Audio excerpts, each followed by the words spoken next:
அந்த வேர்ல்ட் சினிமாவினுடைய அந்த கோட்டை கதவை 2 படம் இந்த வருஷம் உடைச்சிருக்கு. ஒன்று வாழை, இன்னொன்று கொட்டுக்காளி. மாறி அதுக்கப்புறம் நிறைய ஃபிக்ஷன்லாம் மிக்ஸ் பண்ணலாம். ஆனால் இந்த படத்தில் கிட்டத்தட்ட வந்து ஒரு தாய்ப்பால் போல வந்து அவன் வந்து இந்த படத்தை சொல்லியிருக்கான். குரசவா சொல்றாரு, if you want to understand India you must see Pather பஞ்சாலின்னு சொல்லுவார். And I would say if you want to understand Tamil Nadu please watch Vaazhai. எனக்கு தெரிஞ்சு இந்தியாவில் அந்த குழந்தைக்கும் அந்த டீச்சருக்கும் உள்ள ரிலேஷன்ஷிப்பை எந்த படம் இந்த மாதிரி போர்ட்ரே பண்ணதே இல்லை. ஃபர்ஸ்ட் 6 packs உள்ள டைரக்டர் நான் தான் இந்தியாவில். அது ரெடி ஆகிட்டு இருக்கேன். ஒரு பெண்ணை பார்த்து நீ நல்லா இருக்கமா அழகா இருக்கமா சொன்னா அப்படிங்க என்ன மாதிரி இருக்குடி அப்படின்னு சொன்னாதான் அவள் அழகு. Please watch this movie, please bloody watch this movie. இந்த படத்தில் எனக்கு ரொம்ப பிடிச்சது ஓப்பனிங் ஷாட்டில் ஒரு பெரிய 2 ஹெலிகாப்டர் வருது. ஆக்சுவலாக அது வந்து ஒரு பொண்ணு மஞ்சள் கலர் சாரி வந்து ஃபுல் டான்ஸ். ஆக்சுவலி அந்த மாதிரி ஒரு டான்ஸ் நான் பார்த்ததே கிடையாது. அது கிளைமேக்ஸில் வந்து ஒரு 250 பேர் அடிச்சு கொள்ற மாதிரி. என்னால் படம் பார்த்து வெளியே ஒன்றுமே பேச முடியல. அந்த மாதிரி சீன்ஸ்லாம் இருக்குன்னு நினச்சிங்கன்னா அதெல்லாம் இருக்காது.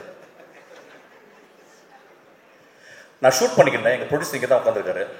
எங்கள் ப்ரொடியூசர் கூப்பிட்டு ஷூட்டிங்கை நிப்பாட்டிட்டு வந்து பேசு அப்படின்னாரு. நான் அந்த படத்தை ஒரு 2 வாரத்துக்கு முந்தி பார்த்தேன். One of the extraordinary experience in my life. நான் வந்து கொட்டுக்காளியும் வாழையும் பார்த்துட்டு one of the extraordinary experience of my லைஃப்னு சொல்லுவேன் 2 படத்தையும்.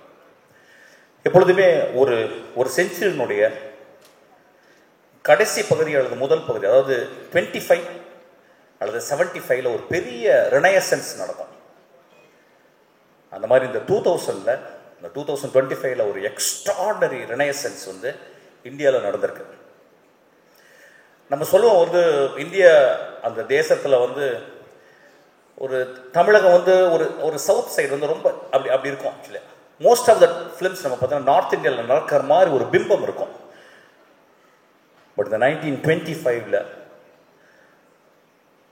வேர்ல்ட் சினிமா அப்படின்னா 2 சினிமா தான் நான் சொல்லுவேன். ஆக்சுவலாக வேர்ல்ட் சினிமாவுக்கு நம்ம நிறைய பண்ணியிருக்கோம், நிறைய போய் கதவை தட்டியிருக்கோம். வெற்றிமாறன், ராம, உங்கள் எல்லா படமே அந்த ஆஸ்பிரேஷனோடைய நம்ம அவங்களுக்கு கொஞ்சம் கூட கீழே இல்லை.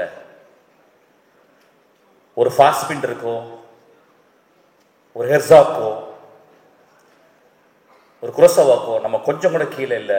அவங்கள்ட்ட தான் கற்றுட்டு வந்தோம். ஆனால் we can go and knock the doors சொல்லிட்டு நாக் பண்ணிட்டே இருக்காங்க. பட் ஐ வுட் சே அந்த உலகத்தின் அந்த வேர்ல்ட் சினிமாவினுடைய அந்த கோட்டை கதவை 2 படம் இந்த வருஷம் உடைச்சிருக்கு. ஒன்று வாழை, இன்னொன்று கொட்டுக்காளி. நான் வந்து கர்ணன் படத்தை பார்த்து வந்து எங்கள் அசன்ஸ்லாம் போய் பார்த்துட்டு வந்து நான் நிறைய படம் பார்க்கறதில்ல. காரணம் என்னன்னா, ஒரு படம் நல்ல படம் பார்த்துட்டா அது வந்து 1 வாரம் ஒர்க்கு எனக்கு. ஒரு கெட்ட படம் பார்த்துட்டா 1 வாரம் ஜுரம். Because 1 movie motivates me, 1 movie makes me shit. Actually நான் வந்து கர்ணன் படம் பார்த்துட்டு வந்து ஒரு பர்டிகுலர் சீன் எடுத்து என் அசிஸ்டன்ஸ் வந்து சொன்னேன். ஒரு படத்தை எப்பயுமே படம் பார்த்துட்டு வந்து என் அசிஸ்டன்ஸ் டிஸ்கஸ் பண்ணேன். அப்போ கர்ணனில் ஒரு சீனை வந்து பார்த்து சொன்னேன். ஒரு பஸ் ஸ்டாண்டில் ஒரு அப்பாவும் ஒரு பெண்ணு வந்து உட்காந்துருக்காங்க. 2 பேர் வந்து அந்த பெண்ணை அந்த குழந்தைய ஒரு அப்பாவுக்கு முன்னே அசிங்கமாக அவங்க வந்து ட்ரீட் பண்ணுறதை வந்து எடுத்திருப்பாங்க. அப்போ அவருடைய ஷார்ட் டிவிஷன்ஸை வந்து நான் சொல்லி எக்ஸாக்டாக என்ன ஷார்ட் டிவிஷன்ஸ் பண்ணணும் அதை அப்படியே சொல்லிவிட்டு நான் சொன்னேன், டேய் இது ஒரு வருஷம் எடுத்திருக்காண்டா, இப்போ நம்ம இருந்தால் எப்படி பண்ணுவோம், நீங்கள் இருந்தால் எப்படி பண்ணணுண்டான்னு சொல்லி கொடுத்தேன். பிகாஸ் ஒரு படத்தை பார்த்தா பிறகு இப்போ வெற்றிமாறன் படம் பார்த்து ஒரு ஷார்ட் வச்சிட்டோன்னா அந்த ஷார்ட்டை வந்து நான் பார்த்து அதை ரிசீவ் பண்ணி if it is extraordinary I will take that into my marrow. அப்போ நான் சொல்லும் போது வந்து இல்லைடா மாறி வந்து இன்னும் கிராஃப்ட் வந்து அப்படி இருக்குடா, நல்ல ஃபிலிம் மேக்கரான கிராஃப்டை வந்து இன்னும் வந்து அவன் பாலிஷ் பண்ணா அப்படின்னு சொன்னேன். My friends, you don't believe, நான் வாழை பார்த்தா பிறகு I was astounded, I was shell shock. அவன் வந்து ஒரு படத்தை அவனுடைய ரூட்ல இருந்து சொல்லும் போதே உடனே அவனுடைய மிச்ச படங்களுடைய விமர்சனங்கள் எல்லாமே வரும். கிட்டத்தட்ட ஒரு 2 டிவிஷனாகத்தான் இப்போ தமிழ் சினிமாவுக்கு மாறி இருக்கு. To support and not support, இதெல்லாம் நிறைய பாலிடிக்ஸ் நடந்துருக்கு. ஆனால் இதை அவன் சர்பாஸ் பண்ணுறான். அப்போ அவன் என்ன பண்ணுறான், ஒரு கதையை தன் வாழ்நாளில் அவன் வாழ்க்கைக்குள்ள அவனுடைய ஒட்டுமொத்த வழி, சந்தோஷம், காதல், நட்பு, எல்லா எமோஷன்ஸ்களும் ஒரு ஒரு ஒரு ஒரு 8 வயசு 9 வயசு பையனுக்குள்ள இருக்கும்ல, அதை நம்மள்ட்ட எடுத்தாந்து காட்டிருக்கான் இந்த வாழையில. இந்த படத்தை ஏன் பார்க்கணும் அப்படின்னு கேட்டிங்கன்னா, நம்மளுக்கெல்லாம் ஒரு 7 வயசுலேருந்து இந்த சைல்டுஹுட்னு சொல்லுவாங்கல்ல, அதோடைய மெமரிஸ் நம்ம தலைக்குள்ள அப்படி இருக்கும் சாவர வரைக்கும். என்னை பொறுத்த ஒரு மனிதனுடைய மரண படுக்கையில் அவன் கடைசியாக ஒரு இமேஜ் வரும் பார்த்தீங்களா, நிறைய இமேஜ் வரும். அம்மா வரும், அப்பா வரும், அவன் பெத்த குழந்தையுடைய இமேஜ் வரும், என் மகள் வரும், அப்படிலாம் வரும்ல. அதுக்கப்புறம் மிக முக்கியமாக வர இமேஜ் அவன் சைல்டுஹுட்டில் அவன் ரொம்ப சந்தோஷமாக இருந்த ஒரு இமேஜும் ரொம்ப சோகமாக இருந்த இமேஜும் அவன் சாகும்போது வரும். அது ஒரு நார்மல் பீப்புள்னால அதை வெளியே சொல்லலாம். ஒரு ஆர்டிஸ்ட் மட்டும்தான் அதை ஒரு நாவலாக எழுத முடியும், ஒரு புதினமாக படைக்க முடியும், அல்லது ஒரு பயோகிராஃபியாக எழுத முடியும். Very rarely in the whole world of cinema there are very few directors are able to articulate their inner experience. அது எனக்கு தெரிஞ்சு இந்தியாவில் அந்த மாரி செல்வராஜுக்கு நடந்த கட்சி. he was able to articulate அப்படின்னா, இந்த குழந்தை ஒரு அரை மணி நேரம் அம்மா காணாமல் போயிட்டா அழுவும் பார்த்தீங்களா, அந்த தொண்டைக்குழி அப்படியே இது அந்த மாதிரி அழுதுருக்கான். உடனே நம்ம நினைக்கலாம், ரொம்ப சோகமான படமா? இல்லை, எனக்கு தெரிஞ்சு இந்த 10 இயர்ஸ் நான் பார்த்த சந்தோஷமான படம் இந்த படம். அந்த வாழை எவ்வளவு பச்சையா இருக்கும், பசுமையா இருக்கும், அந்த அளவுக்கு பசுமையான படம் இந்த படம். வேர்டன்ட்னு சொல்லுவாங்க இங்கிலீஷ்ல, வேர்டன்ட்னு. அது ஏன் அவன் நம்மள்கிட்ட சொல்லணும் அப்படின்னா, அவனுக்கு ஒரு மொழி இருக்கு. அந்த அந்த அந்த தியாகராஜன் குமாரஜி சொன்னா, டெக்னிக்கலா இஸ் எவால்வ்ட் அப்படின்னு இருக்கான். நம்மளுடைய முதல் படம் எப்பொழுதுமே தோல்வி படம். ஒரு டைரக்டருக்கு வணிக ரீதியில் வின் பண்ணிடுவோம். ஆனால் நம்மளுடைய ஃபார்மில், நம்மளுடைய ஆர்ட்டில், நம்மளுடைய அடைகாத்தலில், நம்மளுடைய previous movie always a bad film. அதனால தான் எல்லா டைரக்டரும் இங்கே இருந்தவங்க எடிட் பண்ணி முடிச்ச உடனே அந்த படத்தை ஹேட் பண்ணிடுவாங்க. they will be spending years and years to edit the film. Once it is edited, when it is projected on the screen, it is a bad film. அவருடைய மிச்ச படங்கள்லாம் அப்படி தான் இருப்பான். ஒரு நல்ல டைரக்டர் அப்படி தான் இருப்பான். இந்த படம் அவன் வாழ்நாளில் I don't think he can make a better film than this. Mari, you can't do, I believe so. Because so much of truth in this film. ஏன் ட்ரூத்னா, ட்ரூத்தை எங்க கண்டுபிடிக்கலாம்னா, ஒரு 8 வயசு பையன்ட்டு நீங்க பேசும்போது ஒரு 6 வயசு குழந்தைகிட்ட தான் அவ்வளோ ட்ரூத் இருக்கும். மாறி அதுக்கப்புறம் நிறைய ஃபிக்ஷன்லாம் மிக்ஸ் பண்ணலாம். ஆனால் இந்த படத்தில் கிட்டத்தட்ட ஒரு தாய்ப்பால் போல அவன் இந்த படத்தை சொல்லியிருக்கான். இந்த படத்தில்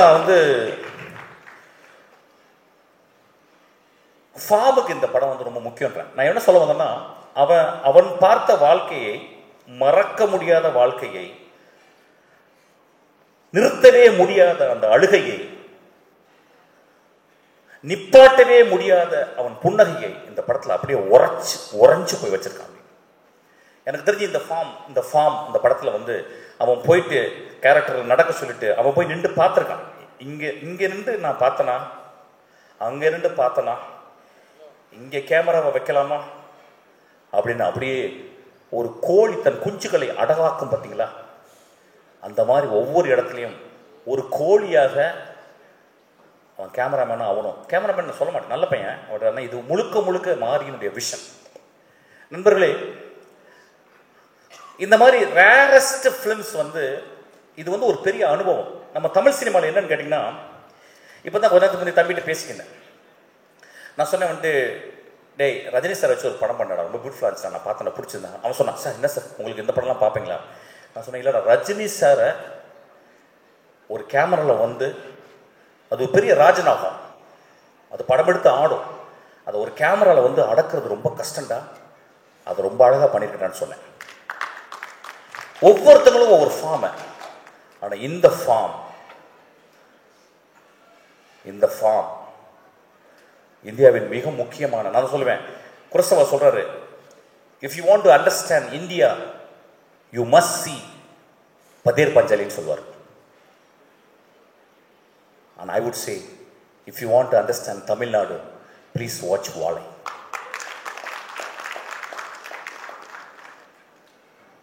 இந்த படத்தை பார்த்துட்டு வந்து நிறைய சொன்ன மாதிரி, இல்லை சார் இது வந்து ஒரு படம் மாதிரி இல்லை. ஆமாம், படம் மாதிரி இருக்காது, இது வந்து பாடம், இது வந்து உங்கள் வாழ்க்கை. இதில் ஒரு டீச்சரை பற்றி சொல்லியிருப்பாங்க. நம்ம வாழ்க்கையில் அம்மா தங்கச்சி எல்லாரையும் விட்டுட்டு நம்ம அதுக்கப்புறம் சொந்தம் இல்லாத ஒரு சொந்தம், அது யாருன்னு கேட்டால் டீச்சர் தான், நம்மளோட டீச்சர். அந்த டீச்சர்கிட்ட தான் நம்ம வந்து அதை வந்து காளியாக பார்க்குறதா தேவியாக பார்க்குறதா. அம்மா கிடையாது, தங்கச்சி கிடையாது, அக்கா கிடையாது, ஆனால் அவங்க யார் அப்படி பெரும் பெரும் தவிப்பு இருக்கும் அந்த குழந்தை. அதாவது இந்த கம்மிங் ஆஃப் ஏஜினுடைய முதல் பெண் அவன். எனக்கு தெரிஞ்சு இந்தியாவில் அந்த குழந்தைக்கும் அந்த டீச்சருக்கும் உள்ள ரிலேஷன்ஷிப்பை எந்த படம் இந்த மாதிரி போர்ட்ரே பண்ணதே இல்லை. அந்த டீச்சரை வந்து ஒரு குழந்தைய நடிச்சிருக்கான். Oh what a performance, oh my God. அவளையும் மலையாளத்தில் தான் கூட்டி வந்திருக்கான். அதுதான் பெரிய வருத்தம். டீச்சர்ங்களே இல்லை போல. ஆக்சுவலாக one of the extraordinary performance. நான் நிறையா பேசலாம், நான் ஷூட்டிங்கை விட்டு வந்திருக்கேன். இன்னைக்கு தான் ரொம்ப நாகரிகமாக பேசியிருக்கேன்னு நினைக்கிறேன். ஆக்சுவலாக நான் ரொம்ப சந்தோஷமாகவும் ரொம்ப வருத்தமாகவும் இந்த மேடையை விட்டு இறங்குறேன். என்னை பற்றி திட்டுறவங்களுக்கு வந்து எதுவுமே இல்லாமல் கொடுத்துட்டேன்னு சொல்லிட்டு நான் ரொம்ப மனசோட ரொம்ப கஷ்டத்தோடு தான் நான் அந்த மேடையை விட்டு இறங்க போகிறேன். போன படம் ஒட்டுக்காளியில் நிறைய பேசினேன், ஒரு குத்து டான்ஸ் ஆடினேன், அதுக்கு பெரிய மரியாதை கிடைச்சிது. ஒரு 50 பேர் நல்ல காணொலி போட்டு திட்டினாங்க. நண்பர்களே, மேடையில் பேசுகிற மாதிரி போர் எதுவுமே கிடையாது. அட்டர் போர்.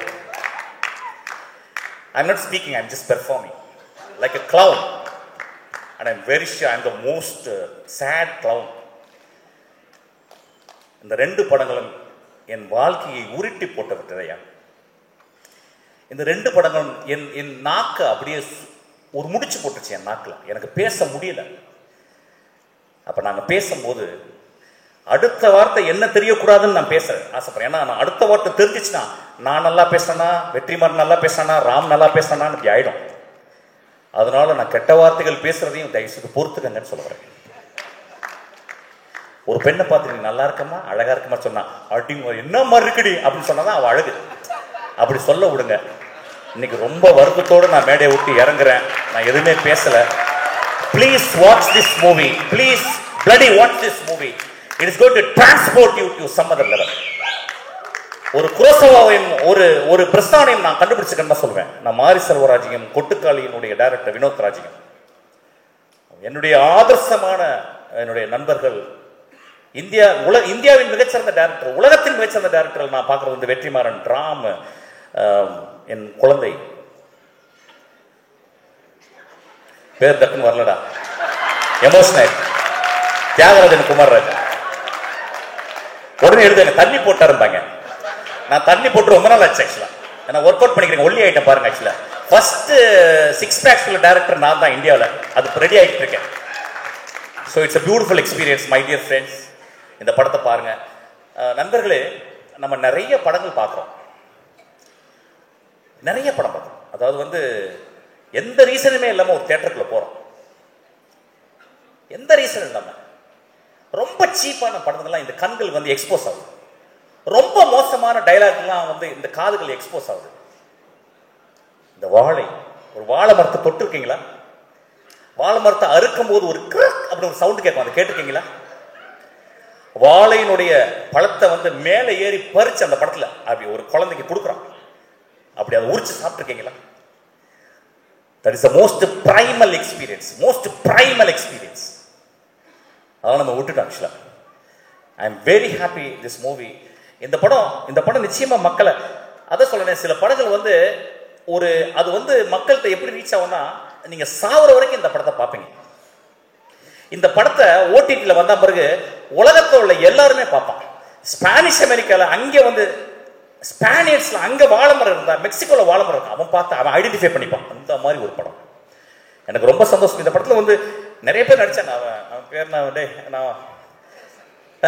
டே கலையரசா ராஸ்கல் எந்திரா, அவன் வந்து நான் தான் அவனை அறிமுகப்படுத்தினேன். ஃபுல் கஞ்சா அடிச்சு வந்த மாதிரி வந்தான் ஆக்சுவலி என் படத்தில்.